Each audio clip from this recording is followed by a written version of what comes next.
Hello प्यारे बच्चों, मैं doctor Bharatlal Meena, LBS government college Kotputli, सह आचार्य राजनीति विज्ञान। बच्चों, मैं आज आपके समक्ष बीए पार्ट द्वितीय के प्रथम प्रश्न पत्र विश्व के प्रमुख संविधान या प्रमुख राज्य व्यवस्थाओं के अंतर्गत स्विट्जरलैंड के संविधान के बारे में चर्चा करूँगा। उसमें स्विस संवैधानिक व्यवस्था क्या महत्व है।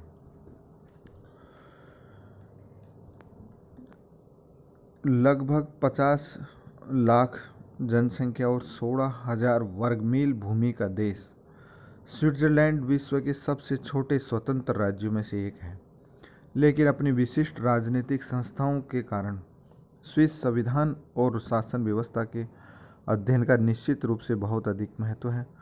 साधारण व्यक्ति के लिए स्विट्जरलैंड विश्व का सबसे प्रमुख प्राकृतिक सौंदर्य का केंद्र स्थल, रेड क्रॉस और प्रसिद्ध घड़ियों का निर्माण स्थल ही है, लेकिन राजनीति विज्ञान के विद्यार्थी के लिए इससे बहुत अधिक है। ये प्रजातंत्र का घर और विश्व की सबसे प्रमुख राजनीतिक प्रयोगशाला है। स्विट्जरलैंड की राजधानी बर्न है।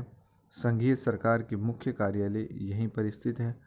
स्विट्जरलैंड के संवैधानिक महत्व का अध्ययन निम्न रूपों में किया जा सकता है। पहला है विश्व का सर्वाधिक प्राचीन गणतंत्र। स्विट्जरलैंड विश्व का सर्वाधिक प्राचीन गणतंत्रीय राज्य है। सन 1848 के संविधान द्वारा स्विट्जरलैंड में गणतंत्र की स्थापना हुई। उस समय वह आधुनिक विश्व का अकेला गणतंत्र था। सन 1848 के पूर्व भी स्विट्जरलैंड में इस प्रकार का राजतंत्र नहीं रहा जिस प्रकार का राजतंत्र इंग्लैंड, फ्रांस और सोवियत रूस में था।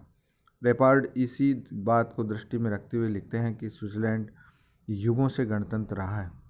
स्विस नागरिक न केवल वंशानुगत राजा वरन किसी एक निर्वाचित प्रधान को भी पूर्ण शक्ति प्रदान करने के विरुद्ध रहे, और इस गणतंत्रीय भावना की अत्यधिक प्रबलता के कारण ही उनके द्वारा एकल कार्यपालिका के स्थान पर बहुल कार्यपालिका को अपनाया गया है।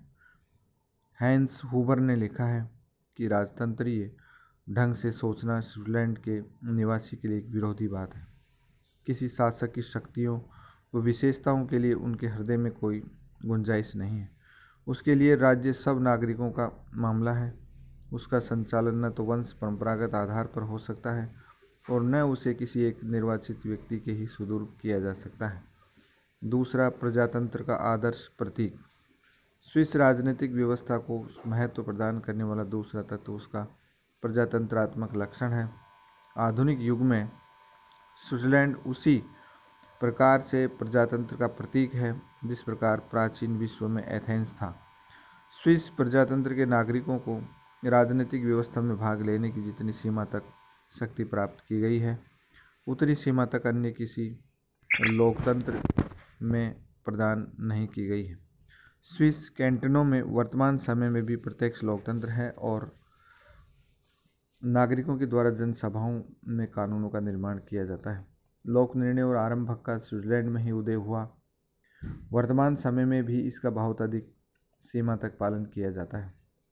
अतः ये ठीक ही कहा गया है कि यदि ब्रिटेन संसदात्मक व्यवस्था का और अमेरिका संघात्मक व्यवस्था का जनक है, तो स्विट्जरलैंड आधुनिक विश्व में प्रत्यक्ष प्रजातंत्र का घर होने का दावा कर सकता है।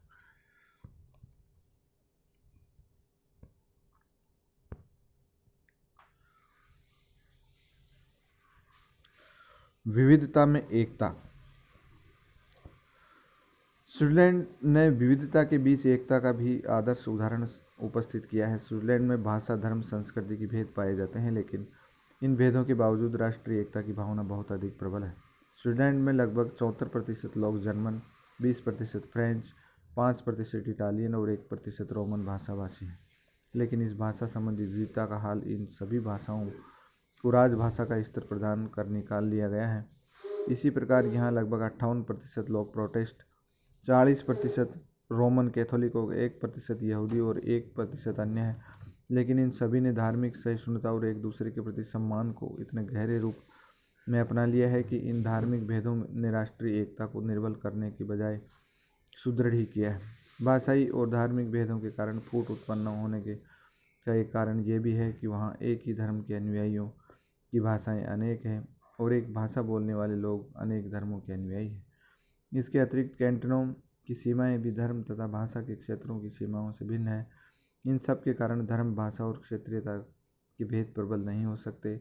बुर्स के शब्दों में स्विट्जरलैंड ने ये दिखा दिया है कि उन लोगों में भी घनिष्ठ सहयोग की संभावना हो सकती है जो कभी राजनीतिक दृष्टि से परस्पर स्वतंत्र थे तथा जो आज भाषा और धर्म के द्वारा व्यापक रूप से विभाजित है।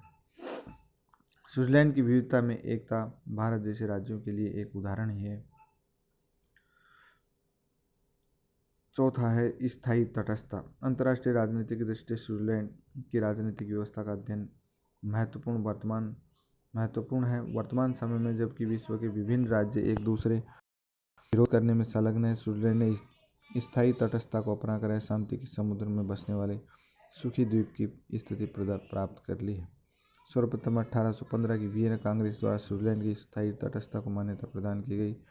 1919 की वर्साई संधि और उसके बाद अन्य अंतर्राष्ट्रीय सम्मेलनों में स्विट्जरलैंड ने सदा इस बात पर बल दिया कि स्विट्जरलैंड को स्थायी रूप से तटस्थ राज्य घोषित किया जाए। सभी राज्यों ने स्विट्जरलैंड की इस स्थिति को स्वीकार किया।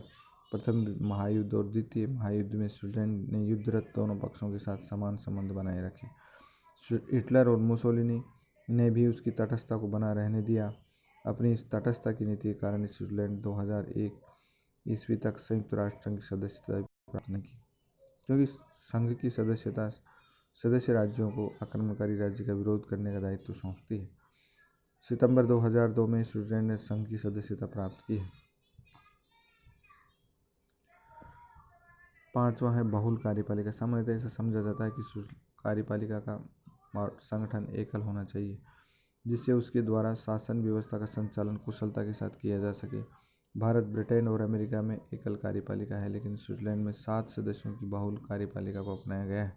ये कार्यपालिका न तो पूर्ण अंशों में संसदात्मक है और न ही अध्यक्षात्मक, वरन इन दोनों के ही गुणों को ग्रहण करते हुए विश्व के सम्मुख एक नवीन उदाहरण उपस्थित किया है। धन्यवाद।